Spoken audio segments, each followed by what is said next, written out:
शेतकरी मित्रांनो, राम राम, नमस्कार. शेतकरी मित्रांनो, संपूर्ण राज्यभरातील कापूस उत्पादक शेतकऱ्यांसाठी ताजी बातमी. होय शेतकरी मित्रांनो, जाणून घेऊ आपल्या हाती आलेले सर्वच ठिकाणचे ताजे कापसाचे भाव. त्या अगोदर विनंती करतो, नवीन असाल तर प्रत्येक शेतकरी बांधवांनी आपले यूट्यूब चॅनल नक्की एकदा सबस्क्राईब करा, लाईक करा, कमेंट करा, शेअर करा. शेतकरी मित्रांनो, तुमच्या सगळ्यांचे धन्यवाद देखील देतो. आपण पहिल्यापासून तर आतापर्यंत या पूर्ण हंगामामध्ये आपल्या यूट्यूब चॅनलवरून कापसाचे भाव बघितल्याबद्दल. आता सुरुवात करतोय मित्रांनो.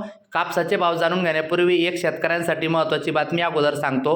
ती बातमी अशी की 70 कोटी शेतकऱ्यांचे कवच कायम. अमेरिकेसोबतच्या करारात सूट दिली असती तर आले असते मोठे संकट. स्वस्त माल भारतात आला असता, शेतकऱ्याचे कंबरडे मोडले असते आणि रोजगारालाही फटका बसला असता. मित्रांनो, काय आहे बातमी जाणून घेऊ. मित्रांनो, भारत अमेरिका व्यापार करारातील देशातील शेतकऱ्यांच्या हिताचे रक्षण केले असून या करारामुळे अमेरिकन बाजारपेठेत निर्याती स्पर्धात्मकता वाढेल, असे वाणिज्य आणि उद्योग मंत्री पियुष गोयल यांनी बुधवारी संसदेत सांगितले. शेतकरी, पशुपालक किंवा ग्रामीण अर्थव्यवस्थेवर विपरीत परिणाम होईल अशी कोणतीही सवलत करारात दिलेली नसल्याचे सरकारचे म्हणणे आहे. भारतासाठी शेती हा केवळ आर्थिक नव्हे तर उपजीविकेचा प्रश्न आहे. देशातील सुमारे 70 कोटी लोक थेट किंवा अप्रत्यक्षपणे शेती व पशुपालनावर अवलंबून आहे. अमेरिकेत शेती मोठा व्यवसाय असून तिथे शेतकऱ्यांना प्रचंड अनुदान दिले जातात. भारतीय बाजार त्यांच्यासाठी खुला केल्यास स्वस्त आयातीमुळे भारत शेतकऱ्यावर गंभीर संकट येऊ शकते. याचा विचार करून सरकारने सवलत दिलेली नाही. व्यापारातील मक्तेदारी.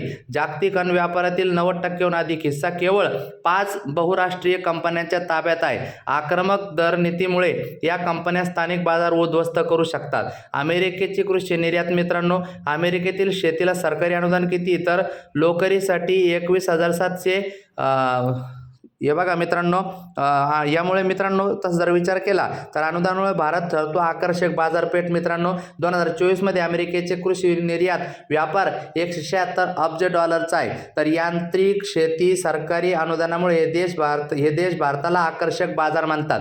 मित्रांनो, जवळपास 90% जागतिक अन्न व्यापारावर 5 कंपन्यांचे नियंत्रण आहे. तर 70 कोटी प्लस लोकसंख्या भारतात शेतीवर अवलंबून आहे. भारत अमेरिका कृषी व्यापारामध्ये 1 अब्ज डॉलर भारतात अमेरिकेची एकूण कृषी निर्यात आहे.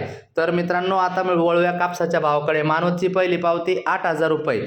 दुसरी एक पावती तुम्हाला स्क्रीनवर दाखवतो. मानवत येथेच मित्रांनो कापसाला मिळाला 8,000 रुपयाचा भाव. पुढची एक पावती मित्रांनो, मानवत येथे कापसाला एका शेतकऱ्याला मिळाला 8,000चा भाव. एकंदरीत विचार केला तर अकोल्यामध्ये 8,000, यवतमाळ 7,825, जळगाव 7,700, तर वरोरा, शेगाव या ठिकाणी जास्तीत जास्त 8,010चा भाव सध्या चालू आहे मित्रांनो. त्यानंतर मित्रांनो, पुढील बाजार समिती वर्धा जास्तीत जास्त 8,000चा भाव आपल्याला बघायला मिळत आहे. सिंधी सेलो जास्तीत जास्त 8,035 रुपये. त्यानंतर काटोल जास्तीत जास्त 7,900 रुपये. त्यानंतर देऊळगाव राजा जास्तीत जास्त 8,080 रुपये. त्यानंतर उमरेड जास्तीत जास्त 7,920 रुपये. त्यानंतर अकोला बोरगाव मंजू जास्तीत जास्त 8,088 रुपये. त्यानंतर जालना जास्तीत जास्त 8,010 रुपये. त्यानंतर पारशिवनी जास्तीत जास्त 7,900 रुपये. त्यानंतर पुढील बाजार समिती समुद्रपूर जास्तीत जास्त 8,010 रुपये. त्यानंतर भद्रावती जास्तीत जास्त 7,985 रुपये. त्यानंतर सावनेर जास्तीत जास्त 7,700 रुपये. त्यानंतर पुढील बाजार समिती अमरावती जास्तीत जास्त 7,800 रुपये. त्यानंतर बीड केज खाजगी बाजार 8,000 रुपये. त्यानंतर धारूर बीड खाजगी बाजार 7,776 रुपये. त्यानंतर वसमत परभणी जास्तीत जास्त 7,560 रुपये. त्यानंतर पांढरकवडा यवतमाळ जास्तीत जास्त 7,825 रुपये. दररोजच्या माहितीसाठी आत्ताच चॅनलला लाईक, सबस्क्राईब, शेअर करा. भेटूया पुढच्या व्हिडिओत.